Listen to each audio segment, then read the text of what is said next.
So next up is size, and we're actually going to just kind of skip through that because aside from length, the 2014 figure is the longest. There's basically no difference as far as height goes. They're all molded the exact same way as far as the height goes.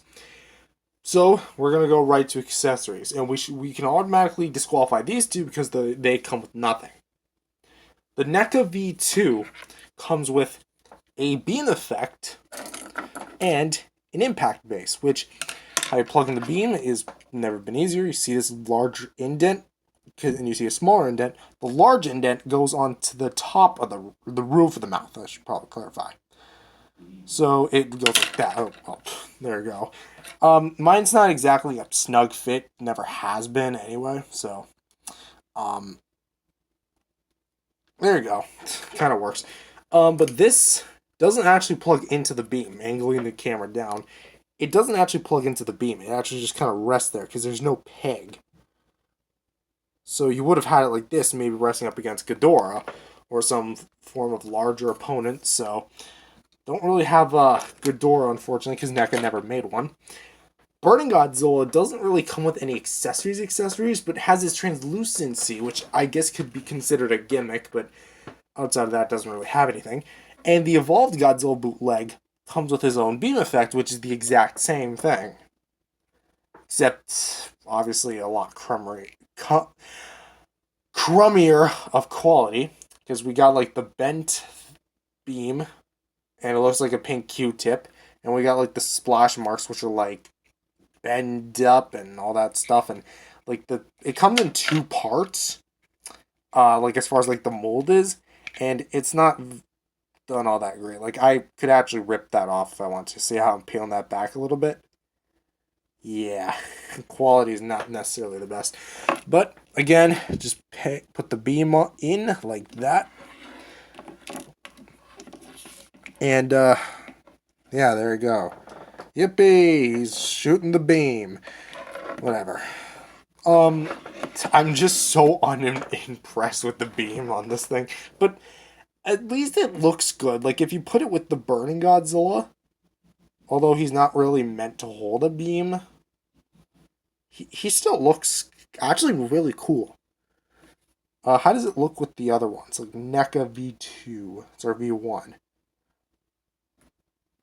Okay, I don't want to like plug it in all the way. It works. Yeah, it works. And 2014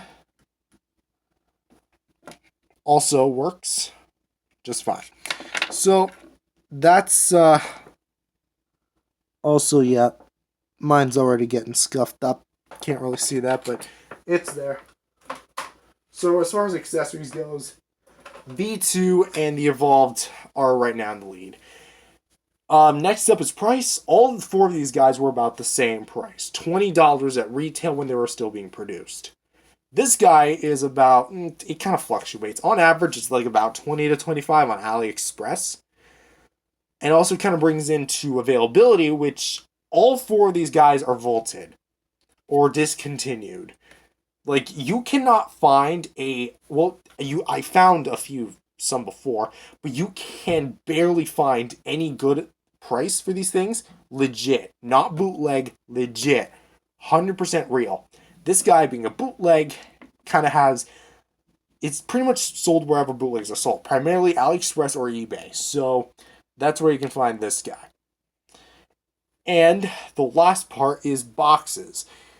Now, grabbing the only remaining NECA Godzilla box out of all these guys I have, it's this 5-panel V3 Godzilla box. So I got this like several years back for my V3,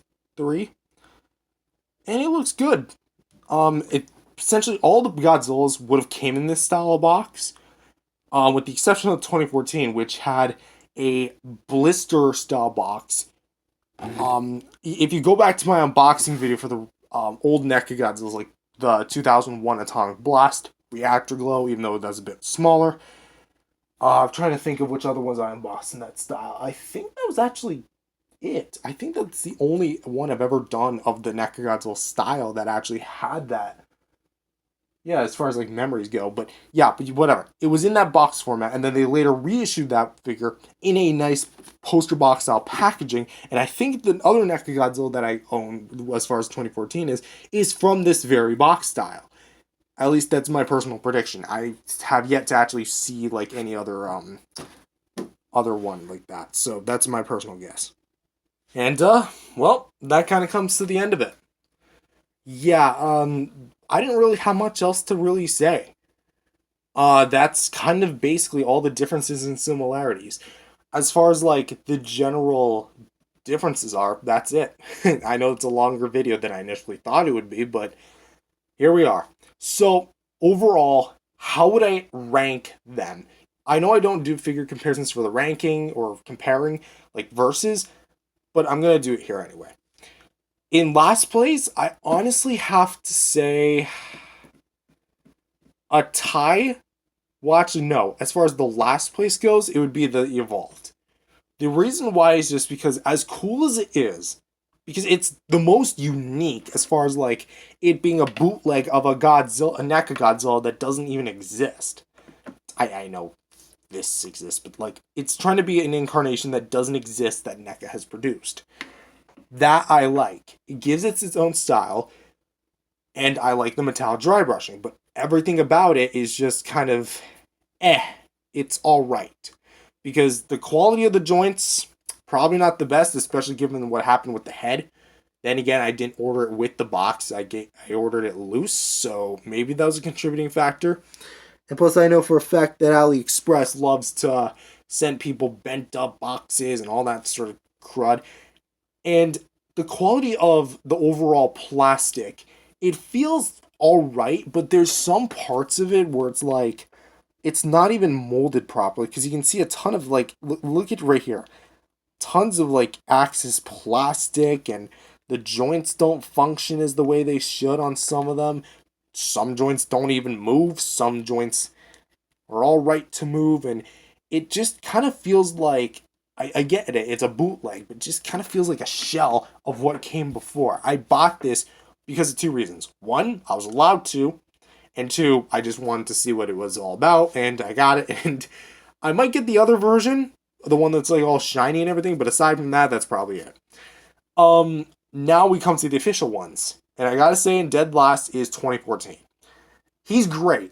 He's my most nostalgic Godzilla, and that's what makes him my favorite. But as far as pure quality is concerned, he's kind of outdated and can't really sync up with the rest of them. So as far as playability stuff, he's definitely my favorite, but he's not my favorite in terms of quality, which is what we're judging here. Third place is going to be V1. I like V1 quality wise more than I like 2014, but that being said, they kind of like even each other out as far as like the playability of the joints. He's got more range than he does, but he also has like a lot more paint and just looks more catching to the eye than he does. Because like if someone's gonna walk in my room, see these two on the shelf, they're gonna see this guy before they see him, and that's definitely gonna happen as far as like visitors can go. But at the same time, he doesn't have any accessories, which is kind of weird because all the KOTM stuff that they released had some form of accessory. They didn't give him the Argo jet, a building, anything. Not even like a decapitated Ghidorah head, which, I mean, hey, there's your NECA King Ghidorah, right? Or those little kid robot things. There you go. There's your NECA King Ghidorah. In second place would honestly have to be the V3. I love the V3. It's so good. And honestly, quite possibly contender for my favorite Godzilla figure of all time if it wasn't for the nostalgia of this thing. But the reason why it's not is just because as much as I love the translucent plastic, the playability, it's just something about it that puts me off. I guess it's just primarily due to the fact that it's made of such a, even though it is, the tail is like very wavy, it's kind of more fragile in a way. Because I don't have the same sturdiness when I feel this thing compared to this, which is number one, the V3. Sorry, V2. And also, another thing is, this guy doesn't also come with any accessories. Although he does come with this translucent plastic, I've given a pass for that, but this guy comes with a pretty cool beam. Granted, it's kind of a pain to fit in, but it's still fun. Not to mention, I guess I just like the color blue, so consider me biased. But maybe that is what it is, you know. But at the end of the day, NECA made a bunch of different Godzillas, with the exception of this one that's not directly from NECA, but a bootlegger over in China. I wonder who made this. I genuinely wonder, because now they're running rampant more than ever. NECA, the sales of this guy prove that your guys' line is still in demand. Take that chance. All I'm gonna say. But with that being said, thank you guys for watching this video. If you guys liked it, definitely subscribe to this channel, and I'll see you guys next time. Peace out, everyone.